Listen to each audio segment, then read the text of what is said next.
திருச்சிற்றம்பலம். சைவத்தின் மேல் சமயம் வேறு இல்லை, அதில் சார் சிவமாம் தெய்வத்தின் மேல் தெய்வம் இல்லனும் நான்மறை செம்பொருள் வாய்மை வைத்த சித்திரு தேவாரமும் திருவாசகமும் உய்வை தரச் செய்த நால்வர் பொற்றாழியம் எம் உயிர் துணையே. நால்வர் திருவடிகளை வணங்கி இன்னைக்கு நாம் பார்க்க போகிறது 9ஆம் திருமுறை திரு கருவூர் தேவர் அருளி செய்த கங்கை கொண்ட சோழேச்சரம். நம்ம கங்கை கொண்ட சோழபுரம்ன்றோம் இல்லையா, அதுதான். அந்த தளத்தில் போய் நம்ம கருவூர் தேவர் பாடி அருளியிருக்காரு. அன்னமாய் விசும்புன்னு ஆரம்பித்து 9 பாடல்களை முடிச்சிட்டோம். இன்றைக்கி 2 பாடல் தான் பாக்கி இருக்குது. இன்றைக்கி தான் நம்மளுடைய பதிவை முதல் முறையாக பார்க்குறீங்கன்னா லைக் பண்ணுங்கள், ஷேர் பண்ணுங்கள், சப்ஸ்கிரைப் பண்ணுங்கள், ஆல் பெல் பட்டனை கிளிக் பண்ணுங்கள், ஸ்கிப் பண்ணாமல் பாருங்கள். இந்த கருவூர் தேவர் இல்லைன்னா நம்மளுக்கு தஞ்சாவூர் ராஜராஜ சோழன் கட்டிய கோயில் கிடையாது. இவர் தான் அவருக்கு குருவாக இருந்து அவருக்கு ஆலோசனைகள்லாம் வழங்கி அந்த தஞ்சாவூர் பெரிய கோயிலை கட்டுறதுக்கு எல்லாம் உதவி செய்தவர். இவர் வர்றதுக்குள்ளே நாம் கும்பாபிஷேகம் பண்ணிடணும், சமஸ்கிருதத்தில் பண்ணணும்னு அவங்க இருக்கிறவங்கெல்லாம் சொல்லி கொடுத்ததை கேட்டுக்கிட்டு இவர் வெளியில் போயிருக்கும்போது கடகடன்னு நம்ம கும்பாபிஷேகத்தை முடிச்சிடலாம் அப்படின்னு சொல்லிட்டு முடிக்க பார்த்தாரு. அப்போ கருவூர் தேவருக்கு செய்தி போய் காதில் விழுந்த உடனே அவர் வந்துட்டார். அவங்களாம் இப்போ மாதிரிலாம் கிடையாது, அவங்க ஃப்ளைட்லேயே வந்துடுவாங்க. அப்படின்றதுக்குள்ளே கண்ணை மூடி கண்ணை திறந்தாங்கன்னா வர வேண்டிய இடத்துக்கு வந்துடுவாங்க. அப்படி ஒரு சக்தி பெற்றவங்க. இது மாதிரி நீ பண்ணுறது சரியில்லை, தமிழ் முறைப்படி தான் நம்ம பண்ணணும் அப்படின்னு சொல்லிட்டு வற்புறுத்தினா அவர் ஒத்துக்கலை. அப்போ கருவூர் தேவரே அந்த பெரிய கோயிலில் புகுந்துட்டதா சொல்கிறாங்க. ஆகையினால தான் நம்ம ராஜராஜ சோழன் ரொம்ப மனம் உடஞ்சிட்டார். இதுக்கு கும்பாபிஷேகமே பண்ண முடியலையே அப்படின்னு சொல்லிட்டு அந்த மாதிரி ஒரு வரலாறு படைச்சிக்கிட்டு இருக்கிற, இன்றைக்கும் வரலாறு படைக்கிற அந்த கோயில் கட்டுறதுக்கு மூலதனமாக இருந்தவர் நம்ம கருவூர் தேவர். அந்த பெரிய கோயிலை நினைக்கும் போதெல்லாம், நம்மளுடைய ராஜராஜ சோழனை நினைக்கும் போதெல்லாம் அவருக்கு அஸ்திவாரமாக இருந்த நம்ம கருவூர் தேவரையும் நினைக்கணும். கருவூர் தேவரை யாரெல்லாம் வணங்கி வழிபாடு பண்ணுறீங்களோ, உங்களுடைய படிப்பு இன்ஜினியரிங் படிப்பாக இருந்ததுன்னா கருவூர் தேவரை வணங்கினீங்கன்னா உங்களுக்கு அப்படி ஒரு வெற்றி கிடைக்கும், அப்படி ஒரு மூலதனம் உங்களுக்கு அமையும். இதை வழிபாடு பண்ணுங்க, பாடுங்க. தஞ்சாவூர் பெரிய கோயிலில் நம்ம சுற்றி வரும்போது இடக்கை பக்கத்தில் மூலையில் இவருடைய உருவச்சலை வழிபாடு பண்ணுங்க. இவருடைய அருள் நம்மளுக்கு கிடைக்கும். திருச்சிற்றம்பலம். இப்போ தான் நம்மளுடைய பதிவை முதல் முறையாக பார்க்குறீங்கன்னா லைக் பண்ணுங்கள், ஷேர் பண்ணுங்கள், சப்ஸ்கிரைப் பண்ணுங்கள், ஆல் பெல் பட்டனை கிளிக் பண்ணுங்கள், ஸ்கிப் பண்ணாமல் பாருங்கள். இது தேவாரம், திருவாசகம், திருப்புகழ், கந்தர் அலங்காரம், கந்தர் அனுபூதி, 63 நாயன்மார்கள் வரலாறு, அபிராமி அந்தாதி, இன்னும் இப்போ நம்ம போட்டுக்கிட்டு இருக்கிற தையல் நாயகி பாமாலை, ஸ்ரீ ராஜராஜேஸ்வரி, இந்த மாதிரி எல்லாம் போட்டுக்கிட்டு இருக்கோம். இதெல்லாம் பாடுங்க, படிங்க, பயனடைங்க. யாம் பெற்ற இன்பம் பெருக வையகம்னு நான் அடைஞ்ச ஆன்மீகத்தில் நான் அடைஞ்ச வெற்றியும் சந்தோஷத்தையும் உங்களாண்ட பகிர்ந்துக்கிறேன். உங்களுக்கும் அதெல்லாம் கிடைக்கணும்னு. இது ஒன்றும் தனிப்பட்ட ஒருத்தருடைய இது கிடையாது, எல்லாருக்கும் பொது. நான் பார்த்தது உங்களுக்கு நடக்காது, நீங்கள் பார்க்குறது எனக்கு கிடைக்காது. ஆகையினால இறைவனை யாராலையும் 3000 வருஷம் வாழ்ந்த திருமூலரே இவர் தான் இறைவன்னு தெரிஞ்சுக்க முடியலையா. அப்போ நாமெல்லாம் எந்த மூளைக்குன்னு பாருங்கள். ஆகையினால அங்கெங்கெனாதபடி எங்கும் இருக்கக்கூடிய யாவித்து இருக்கக்கூடியவர். இப்போ நம்ம உட்காந்துக்கிட்டு இருக்கிறோம் பாருங்கள், இது தாங்க உண்மை. தில்லை அப்படின்னு சொல்கிறாங்களே, அங்கே இல்லை, ஒன்றுமே இல்லைன்றது அர்த்தம். தில்லைன்னா என்ன? வெட்ட வெளி தான். இந்த வெட்ட வெளி தான் நம்மளுடைய பிரபஞ்ச சக்தி தான் நம்மளுடைய கடவுள். எல்லாமா இருக்கிறாருன்றது தெரியும். இந்த வெட்ட வெளியில் என்ன தெரியும்? வெட்ட வெளியில் நமக்கு என்ன இருக்குதுன்னு தெரியும், அதுதான் இறைவன்.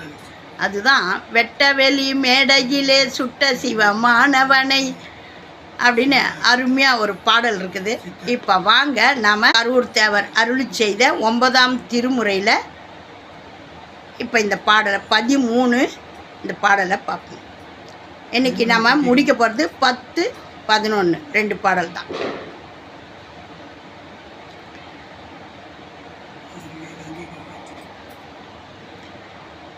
அங்கை கொண்ட மரர் மலர் மழை பொழிய அடிச்சிலம்பலம்ப வந்தொரு நாள் உன் கை கொண்டடியேன் சென்னி வைத்தென்னை உய்ய கொண்டருளினை மருங்கில் கொங்கை கொண்டு அணுகும் கொடியிடை காணில் கொடியல் என்று அவிசடை மூடி மேல் கங்கை கொண்டு இருந்த கடவுளே கங்கை கொண்ட சோழேச்சரத்தானே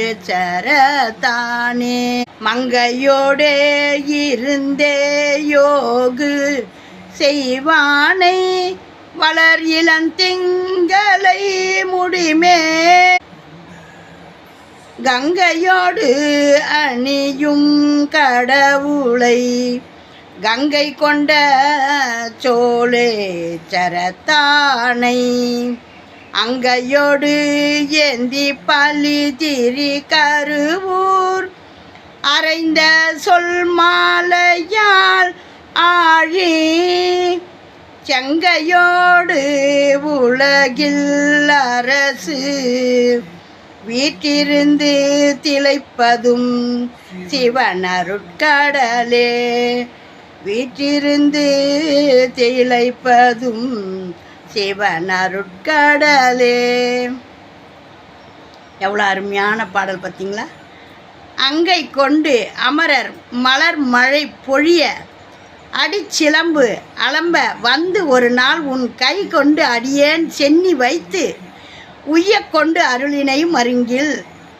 சிவபெருமானே, அந்த சிலம்பு சத்தத்தோடு வந்து ஒரு நாள் என் தலையில் கையை வச்சு, என்னுடைய தலைமையில் கையை வச்சு உய்ய கொண்டு அருளினையும் மருங்கில் கங்கை கொண்டு அணுகும் கொடியிடை காணில் கொடியல் என்று அவிர்சடை முடிமேல் கங்கை கொண்டு இருந்த கடவுளே கங்கை கொண்ட சோழேச்சரத்தானே. அந்த பகீரதன் ஆகாய கங்கை, அந்த கங்கை வேண்டி சிவபெருமான் கிட்ட தவம் இருக்கிறாரு. அப்போ சிவபெருமான் அந்த இடத்துக்கு கங்கையை வர வைக்கிறாரு. அந்த கங்கை நேரடியாக வந்து பாஞ்சா ஊரே அழிஞ்சு போயிடும், உலகமே அழிஞ்சிடும். ஆகையினால அந்த கங்கை வந்து ஆகாயத்திலேருந்து கொட்டினதும் அதை அளவோடு முடிஞ்சு அந்த அம்மாவை அந்த முடியில் கட்டி சடையில் கட்டி வச்சு தேவையான அளவு விட்டு உலகமே செழிக்க வச்சார். அந்த அழகை சொல்கிறாரு. கொடியிடை காணில் கொடியல் என்று அவிர்சடை முடிமேல் கங்கை கொண்டு இருந்த கடவுளே கங்கை கொண்ட சோழேச்சரத்தானே மங்கையோடு இருந்தே யோகு செய்வானை. அம்மா கூட இருந்தே நல்லது பண்ணுற நீங்கள் வளர் இளந்திங்களை முடிமேல் கங்கையோடு அணியும் கடவுளை கங்கை கொண்ட சோழேச்சரத்தானை அங்கையோடு ஏந்தி பலிதிரி கருவூர் அறைந்த சொல் மாலையால் ஆழி செங்கையோடு உலகில் அரசு வீற்றிருந்து திளைப்பதும் சிவன் அருட்கடலே. அந்த கங்கை கொண்ட சோழேச்சரத்தான இந்த கரூர் தேவை நான் பாடுறேன் அப்படின்னு சொல்லி அருமையாக புகழ்ந்து பாடியிருக்காரு. இந்த மாதிரி 9ஆம் திருமுறைன்னு ஒன்று இருக்குதுன்னு தெரியுமா உங்களுக்கு? 9ஆம் திருமுறைன்னு ஒன்று இருக்குது. அதில் கரூர் தேவர்னு ஒருத்தர் இருக்கார். இந்த மாதிரி எல்லாம் பாடியிருக்காருன்னு தெரியுமா? இதையெல்லாம் பாடுங்க.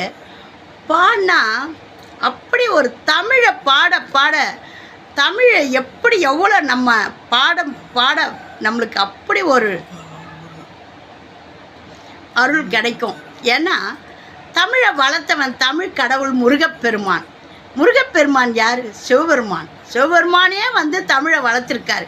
இன்னும் என்ன வேணும்? இதை விட நான் இன்னும் என்ன விளக்கம் சொல்லணும்? இந்த தமிழை அருமையான முறையில் 63 நாயன்மார்களும் கொடுத்துருக்குறாங்க. இன்னும் குறுகிய வழியில் சிறப்பாக நம்ம சேக்கிழ எம்பெருமான் தேடி கண்டுபிடிச்சி நால்வருடைய வரலாறை கொடுத்துருக்காரு. தேவாரம் திருவாசகத்தை கொடுத்துருக்காரு. இதை பற்றி இன்னொரு நாள் சொல்கிறேன், ஏன்னா நிறையவா வளர்ந்துடும். ஆகையினால இது வரைக்கும் சேக்கிழாருடைய பெருமையை நிறைய சொல்லியிருக்கேன், இருந்தும் இன்னொரு வாட்டி சொல்கிறேன். ஓம் நமச்சிவாயம். நல்லதே நடக்கும், எங்கும் இறையருள் பெருகட்டும். கருவூர் தேவர் திருவடிகளே போற்றி போற்றி. திருச்சிற்றம்பலம்.